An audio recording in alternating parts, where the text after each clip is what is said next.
Welcome back, everybody. Welcome to part 2 of our Best Picture conversation, pretty much. I'm Ben, this is Caleb, James, Preston. You know our names, hopefully, since you watched the first part. If you haven't, watch the first part down in the little... Alright, so on to our next movie, American Snipper. American Snipper. Chris Kyle. Chris Kyle. American Snipper. True American hero. Here, print my country. Okay. Our initial thoughts on American Sniper. I've seen it twice now, so I guess I'll talk about it first. Twice. So he's a better American than I. I am a better American than you. My thoughts on it are, I think, I'm very torn between the movie, because when I first initially saw it, I thought it was really well done. But then I read more into Chris Kyle and his story and everything, and the studio's decisions, what they did with the movie, and took me more and more back away from the film and me praising it, because the choices they made in the movie were just kind of like head-scratching why they did it, and it's turning more into Controversy. Yeah, just controversy for no real reason. Just tell this guy's story. For the sake of it. Yeah, just for the sake of controversy and political correctness. Yeah, like, I do think the movie has a lot of good things going for it. For one, I think Bradley Cooper's performance was excellent, and I do think he deserved his Best Actor nomination. I know a lot of people are like, oh, he shouldn't have got nominated, but I saved that for another person later. But I do think Bradley Cooper did deserve his nomination due to his performance. I've seen interviews of Chris Kyle, and he sounds and looks a lot like Chris Kyle, I would say. And his bulk up he did for his performance too. He's jacked in the movie. he's pretty big. But also the sound editing was great. Didn't get nominated for sound, I think. Yeah. The sound was great in it. The action was pretty well done, I would say. Yeah. It's Guns sounded like guns. yeah, actually. See, me personally though, like my issue is like I don't care about like the whole like controversy and stuff, because I just don't. It's a movie. At the end of the day, it doesn't. It's a film. It doesn't even matter at the end of the day. It's a film. But my issues with it are more on the technical level. Like the CG looked really bad, and of course there's the fake baby that we don't need to bring up because it's very apparent.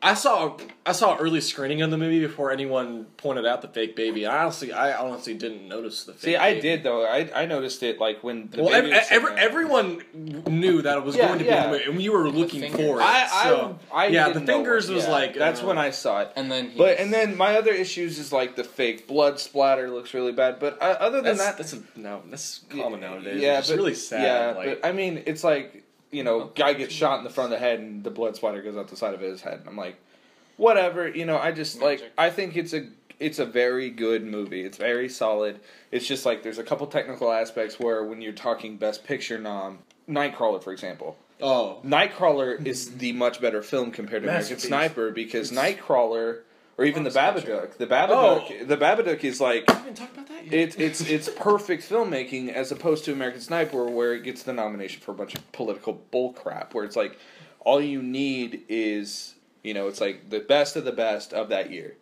the most perfect, the most flawless. Which in this year's case, there was more films like Babadook, Edge of Tomorrow, you know, even and Nightcrawler, and Foxcatcher even. This movie still had some very apparent flaws. I thought American Sniper was a solid film. I liked it. No, I was going to say it's a solid film. That's solid. Well, getting into my thing about it is that I think it's good for several reasons. I definitely think it's Bradley Cooper's best performance of it. I agree with Ben in regards to the fact that he definitely bulked up for the role. I've watched interviews of Chris Kyle on YouTube, and he got that accent down. Yeah, most people who do Texans usually do it like this. I'm here to protect my country. But Bradley Cooper, it's like some Team America sounding thing. Exactly. Exactly. What? No. But I thought Bradley Cooper did great. I thought the movie did a really good job of nailing what's great about the American. What's great about American patriotism, and what was great about this man, despite what what the book that's based on didn't include about his own personal thoughts. But however, I do agree with Caleb. I think the technical aspects are off, but more importantly, my biggest problem with it is, I think the narrative takes a lot of really weird turns. I think that arch nemesis, and it's like he's Batman at some points. It's like watching Green Arrow go up against Merlin, where we have that opposing sniper, and it's like, okay, you're trying to make him too much of a superhero. And after the movie was over, and I found out that opposing sniper that became his arch nemesis didn't even exist. It's like, what were you thinking, Clint? Like, but he was thinking Clint. It's difficult for me to say because I think the movie's good for... I think it's a very entertaining film. I think it's a very crowd-pleasing film. I think the decision it takes to end the movie, the end credits, I think is a fantastic choice. Yeah. I just think that... It's a memorial service at that point. There's too many scenes like the fake baby and the crappy CG, excuse me, and that just completely take me out of it. And I think that overall, it's a good movie that tries to do way too much. Yeah. But all in all... solid film. Okay, so Grand Budapest. Great film. It's very quirky. It's like over here. It's Wes Anderson. Well, what did you think about it? Being your second Wes Anderson film. Yeah, that was this because my first one was Fantastic Mr. Fox, and that's my favorite one. That's my favorite. Love that movie. But the cuss. But the thing I love about Grand Budapest is because it has a style where it never slows down. It's very fast paced, and like there's some points where you're like, whoa, what? Oh, okay, all right. It's very like you got to pay attention to get what's going on. And my favorite thing about it is all of the characters played by these outlandish celebrities. Like you got the Goldblum. But Ed loved Ed Norton's character too. And Willem Dafoe. Yeah, and Willem Dafoe. So I was like, oh, okay. And like even the guy who played the bellhop, what's his name? I have no clue. But no, that was like his first. His first role. Oh, I thought it was awesome. I thought it was Slumdog the whole time I'm watching the movie. It's not Dev Patel. I really enjoyed it. I'm very new to Wes Anderson, so it was a very interesting way to watch it for me. I guess for someone who is the opposite, not about the movie, but about Wes Anderson fandom, I do consider myself a fan. I've seen all of his movies. And me personally, I think Wes Anderson is one of the premier filmmakers working today because every coming of age movie is essentially, don't be awkward, be different, be better than an awkward person. And whereas his movies are the inverse of that, they're all about embracing awkwardness and oddity. And I think Grand Budapest is one of the best films in his repertoire because it is the most, he's presenting a story within a story, so to speak. Within another story. How many stories are in this story? About 8. Inception. No. Westception. Well, but the thing about it is that he's created he's telling the story of Ray Fiennes' character from his point of view, and Ray Fiennes is who should have been nominated. He was excellent. He was easily best comedic performance of the year. Yeah. And no, best comedic performance was Redmayne. That's for later, Caleb. That's for later. Stop it. No, but with Ray Fiennes' character, the thing about Wes Anderson characters is that most people who don't like Wes Anderson criticize them for being very one note. You can't say that with Ray Fiennes. Like perfect. Gustav H, I believe is his name. He is so complex. You think, he just wants to, he's just a guy who just wants to fornicate with old women, and that's all there's to it. And no, which is a great. I haven't seen it in a while. I completely forgot about that. And he's so complex in how loyal he is, and I love the movie. I love the movie's visual style. I love how it completely creates this fantasy world and makes you buy into it with just how much going there is in the background. And I love how the movie. No one talks about the aspect ratio. I was about to say I love that 4:3. Yes, I was like, it's like watching. This is nice. It's like watching a classic Frank Capra film, like that level of screwball comedy, but still very witty. And I just James, who's Frank Capra? But yes, that's what I loved about it, Ben. Oh, y'all basically stole the words out of my mouth. Like, I loved the movie. Pretty much everything about it, I had no complaints with it, and therefore deserves his Best Picture nom easily. And I do think Ray Fiennes should have got nominated for his performance because his character is out there, and it's just... He's Ray Fiennes. Yeah, he's Ray Fiennes. What else need you Well, that's the say? thing is that we didn't talk about this, but it's nominated. It's not going to get Best Original Screenplay. It might. I hope it does. I hope. Excuse me. Oh wait. Isn't Nightcrawler? No, also. wait, Nightcrawler. Yeah, that's the thing. Yeah. But I definitely hope it gets Best Snub of the Original year. Score because Oh yes. the thing That score was awesome. It was is. like polka music. It was like a Weird Al album. That's the thing. It's like a mix of like Mark Mothersbaugh and Benny Hill almost. That thing. Yeah, yeah. And I Benny thought Hill. it fit the 1930s screwball nature of it. Yeah. No, definitely, Okay. and also the cartoony style, very Wes Anderson, excellent. Go see it if you haven't seen it. Next up is Imitation Game. I think us three had seen it. Caleb has not seen it yet. That's on his to-do list. But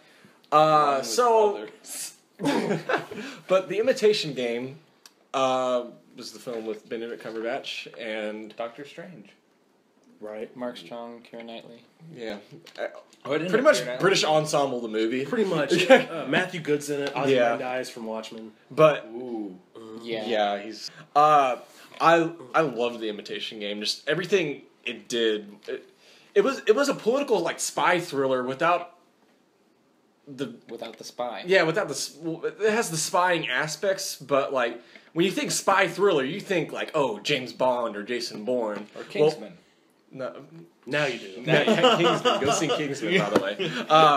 But when you think like Jason Bond, a spy thriller, a spy action movie. This Bond, You said Jason Bond. Jason Bond, James Bourne and Jason Bond.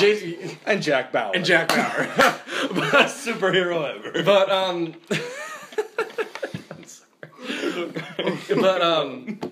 But with the Imitation Game, you get this very down to earth character study about this man who really, especially at the time, wasn't recognized for what he did, and arguably helped win the war by more so than the ground troops did by breaking the German Enigma code, and just everything about the movie was excellent. Benedict Cumberbatch's performance was astounding. He was one of my favorite performances of the year, easily, and just Keira Knightley was great in it. Like I think she deserved her nom for that because she was nominated.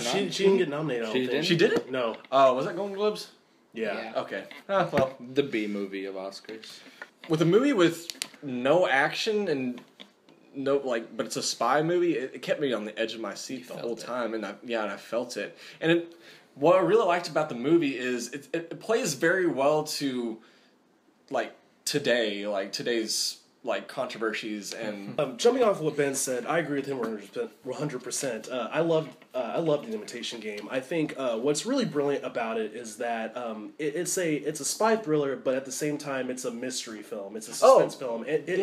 What it does is it presents Alan Turing's life at 3 different temporal points of his life, and each timeline is essentially a mystery that all builds up into one perfect ending, where you have a film that is a spy thriller about that it doubles as a biopic, and it spends so much time focusing on the advantages and the brilliance of what this man did just for a technology worldwide of today, but at the same time it takes you away from all these accomplishments to show you just how warped and how jaded the British government was at the time, and just how tragic this man's life was. And I think it's a beautifully shot movie. And I think I was about to say that the cinematography was great. Great cinematography. And I think didn't the director get nominated for best director? Yes. Morton Tildum. Yeah, Yes. Morton Tildum. That's And he did a great job directing it.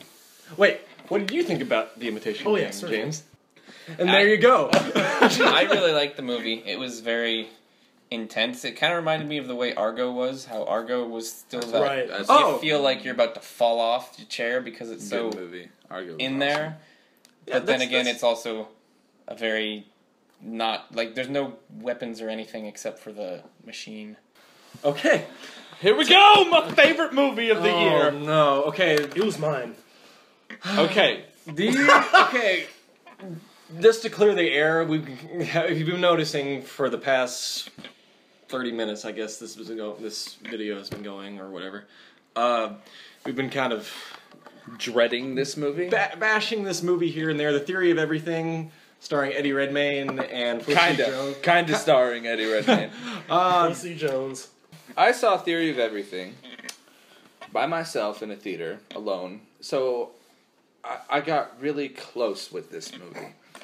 And I'm watching it, and I slowly feel this ball of anger, because I'm like, Hawking is less and less in this film as it progresses. Like, Redmayne, he does good for the first, I would say, act of the film. About first 35, 40 minutes. First 45 to 30 minutes. And then he's gone. And then the whole film turns into this boo-hoo, feel bad for me, mediocre, romantic movie with a love triangle. And it's not as bad as Twilight, but it turns into Twilight-esque, where, because we've seen all four. Five now? I don't know. I'm ashamed to admit that. I haven't seen one of them. We've seen all 5 Twilights, and the second half of this film turns into I need to love him because my morals say I should take care of him, but there's this really cute guy that I should also fall in love with. And it turns into this really mixed, overrated. My personal problem with it is that the first 30 minutes of the movie is really solid. I think what it sets it to be initially is a romance film that really digs into the debate between a spiritualist and an atheist, and I think that's really cool. Yeah, I thought that was a cool premise. Yeah, with Hawking, but once he hits the chair, first off, the movie's temporal sense is off. The movie has no sense of time. Which is his kids ironic. go in and out and get older. It's ironic because the whole movie's about time. And the theory of time. And there's no sense of time. Right. They don't even put the dates. There's literally a point in the movie where Stephen Hawking finds out that he's having this disease, and they go on for like 20 minutes saying how they're going to get through this, and not how they get through this, how he's going to die in 2 years. And I love how it's a movie where he's nominated for Best Actor in a Leading Role, but he spends 90% of the film in a chair doing... Yeah. Like, he can't even talk. Like, they don't even put I loved Redmayne as Simple Jack.